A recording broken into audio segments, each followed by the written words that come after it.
Hey you guys, we are back for Harry Potter and the Sorcerer's Stone, Chapter 16, Part 2. A few seconds later, they were there, outside the third-floor corridor, and the door was already ajar. "Well, there you are," Harry said quietly. "Snape's already got past Fluffy." Seeing the open door somehow seemed to impress upon all three of them what was facing them. Underneath the cloak, Harry turned to the other two. "If you want to go back, I won't blame you," he said. "You can take the cloak. I won't need it now." "Don't be stupid," said Ron. "We're coming," said Hermione. Harry pushed the door open. As the door creaked, low, rumbling growls met their ears. All three of the dogs' noses sniffed madly in their direction, even though it couldn't see them. "What's at its feet?" Hermione whispered. "Looks like a harp," said Ron. "Snape must have left it there." "It must wake up the moment you stop playing," said Harry. "Well, here it goes." He put Hagrid's flute to his lips and blew. It wasn't really a tune, but from the first note the beast's eyes began to droop. Harry hardly drew breath. Slowly, the dog's growls ceased. It tottered on its paws and fell to its knees, and then it slumped to the ground, fast asleep. "Keep playing," Ron warned Harry as they slipped out of the cloak and crept towards the trap door. They could feel the dog's hot, smelly breath as they approached the giant heads. "I think we'll be able to pull the door open," said Ron, peering over the dog's back. "Want to go first, Hermione?" "No, I don't." "All right." Ron gritted his teeth and stepped carefully over the dog's legs. He bent and pulled the ring of the trap door, which swung up and open. "What can you see?" Hermione said anxiously. "Nothing, just black. There's no way of climbing down. We'll just have to drop." Harry, who was still playing the flute, waved at Ron to get his attention and pointed at himself. "You want to go first? Are you sure?" said Ron. "I don't know how deep this thing goes. Give the flute to Hermione so she can keep him asleep." Harry handed the flute over. In the few seconds' silence, the dog growled and twitched, but the moment Hermione began to play, it fell back into its deep sleep. Harry climbed over it and looked down through the trap door. There was no sign of the bottom. He lowered himself through the hole until it was hanging on by his fingertips, and then he looked up at Ron and said, "If anything happens to me, don't follow. Go straight to the owlry and send Hedwig to Dumbledore, right?" "Right," said Ron. "See you in a minute, I hope." And Harry let go. Cold, damp air rushed past him, and he fell down, down, down, and flump. With a funny, muffled sort of thump, he landed on something soft. He sat up and felt around his eyes, not used to the gloom. It felt as though he was sitting on some sort of plant. "It's okay," he called up to the light the size of a postage stamp, which was the open trap door.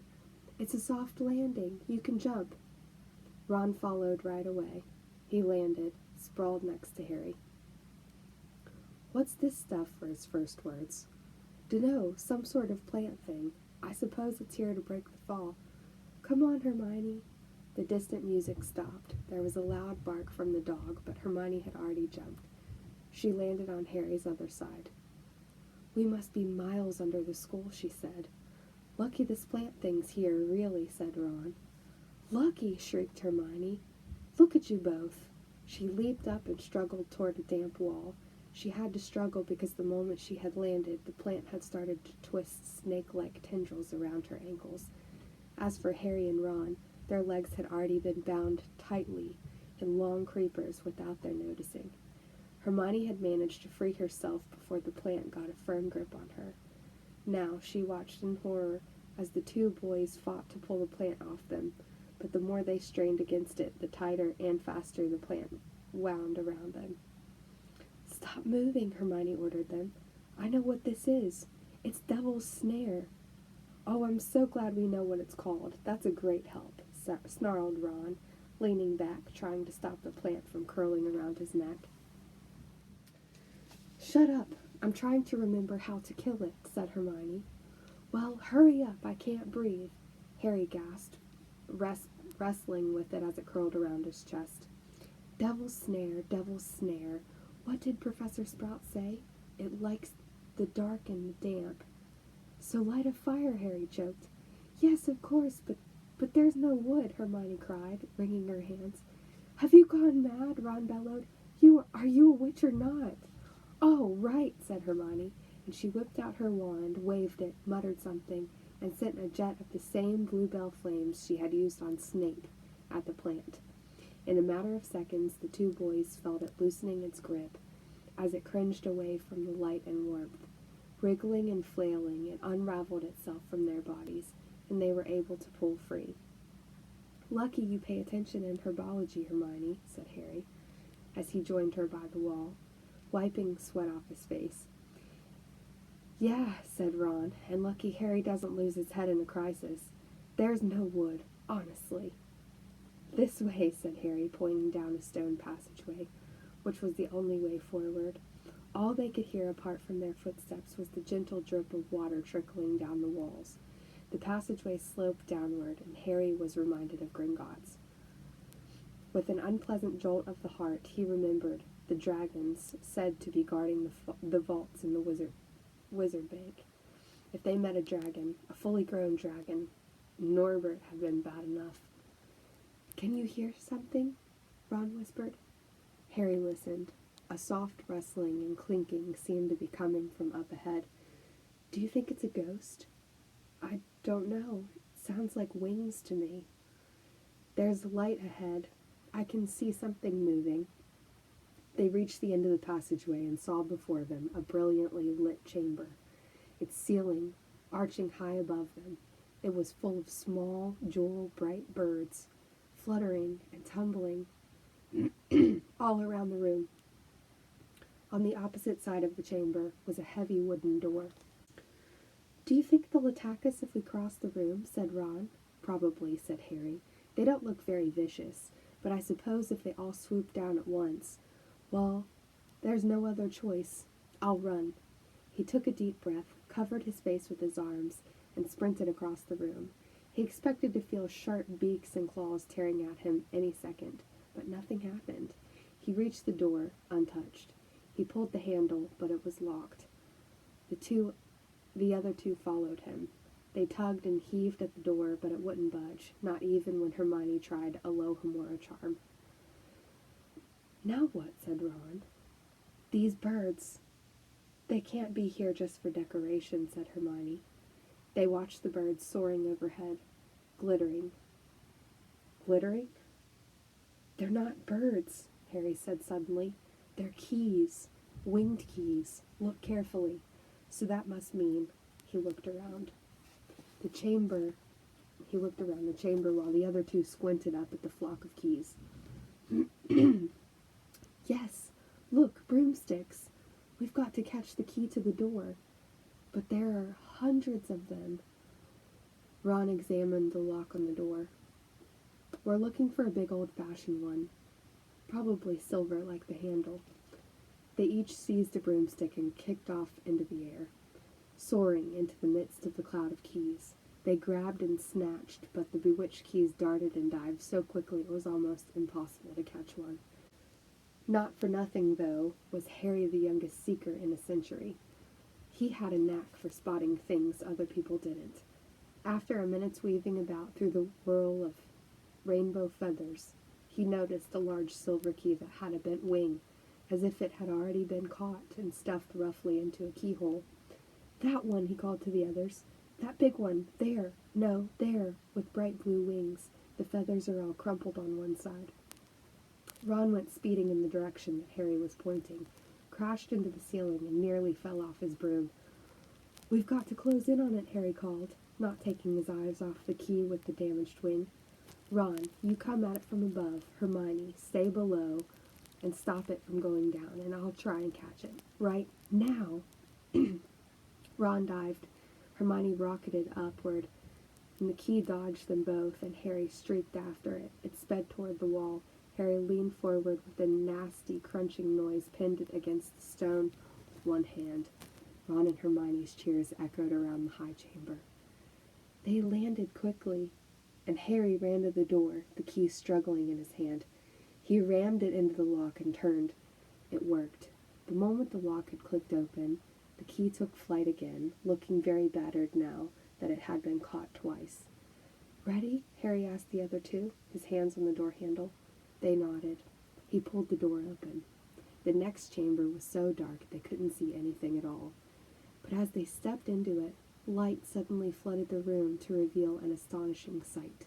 They were standing on the edge of a huge chessboard, behind the black chessmen, which were all taller than they were and carved from what looked like black stone. Facing them, way across the chamber, were the white pieces. Harry, Ron, and Hermione shivered slightly.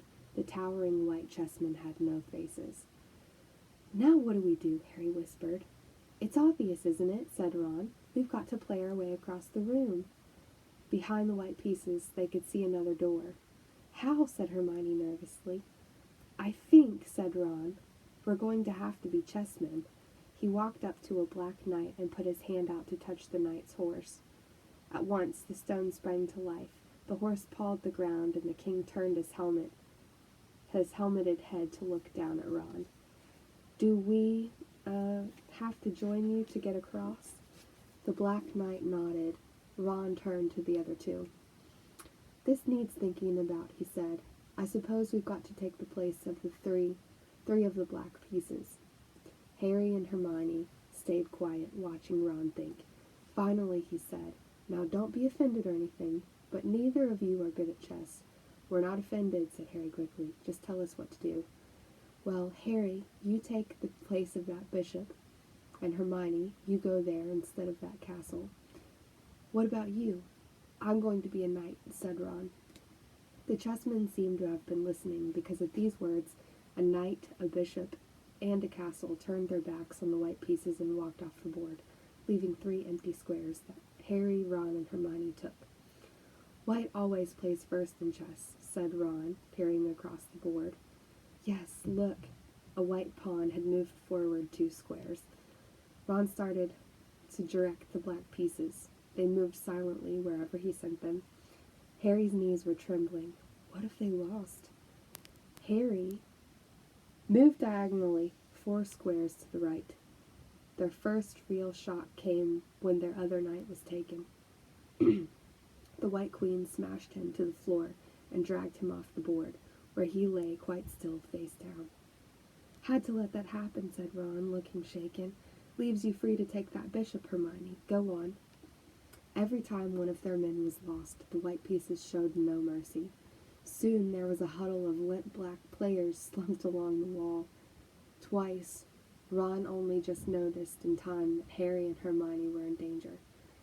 He himself darted around the board, taking almost as many white pieces as they had lost black ones. "We're nearly there," he muttered suddenly. Let me think. The White Queen turned her blank face toward him. "Yes," said Ron softly. "It's the only way. I've got to be taken." "No!"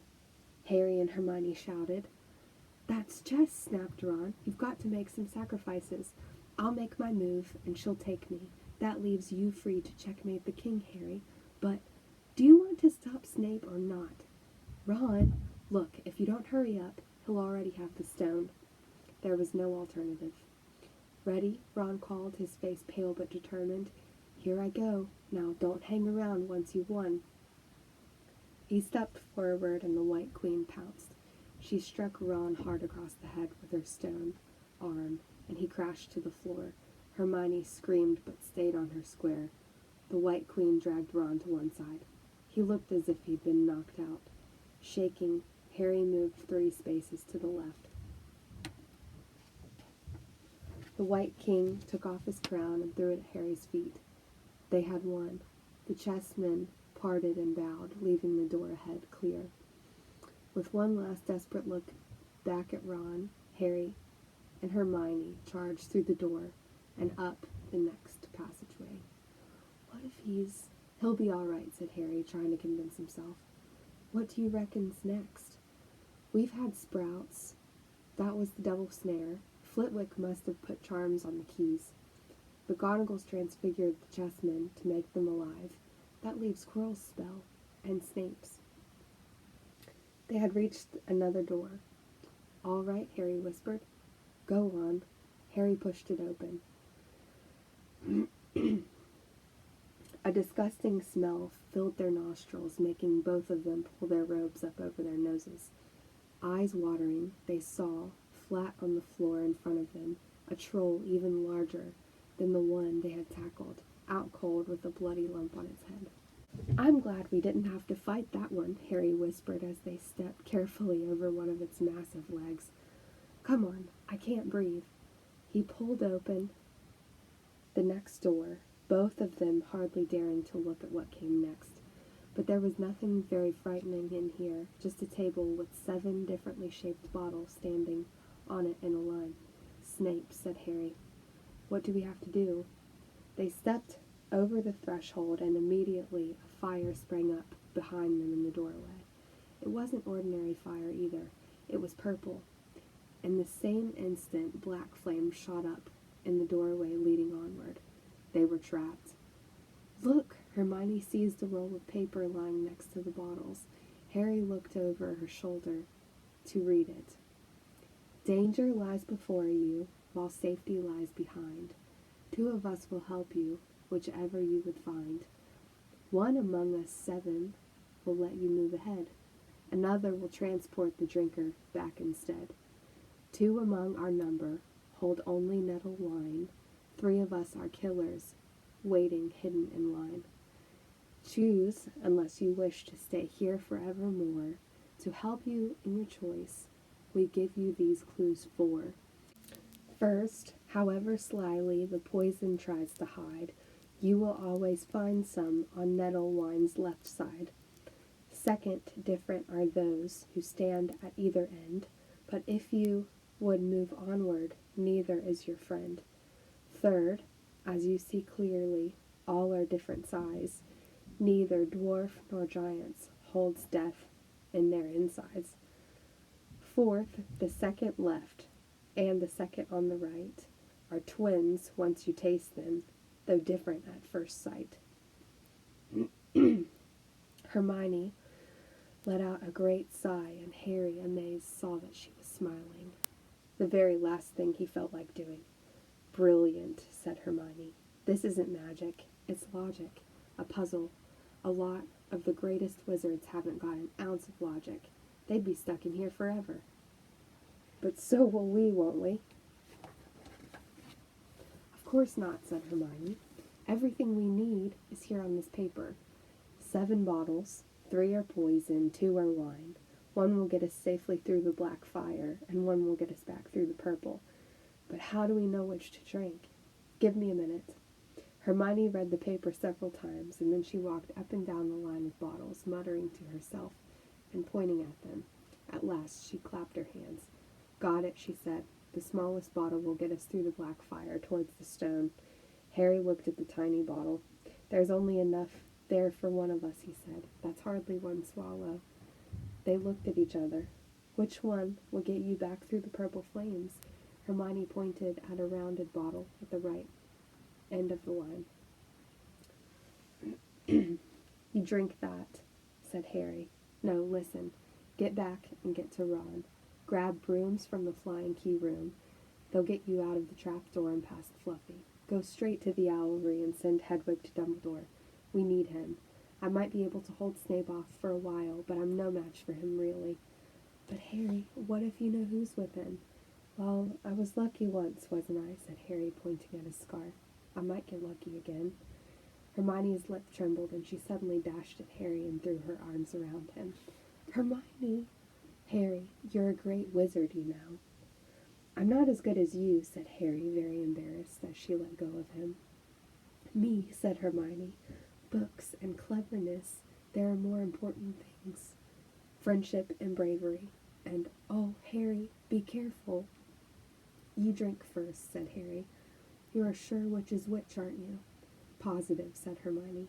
She took a long drink from the round bottle at the end, and shuddered.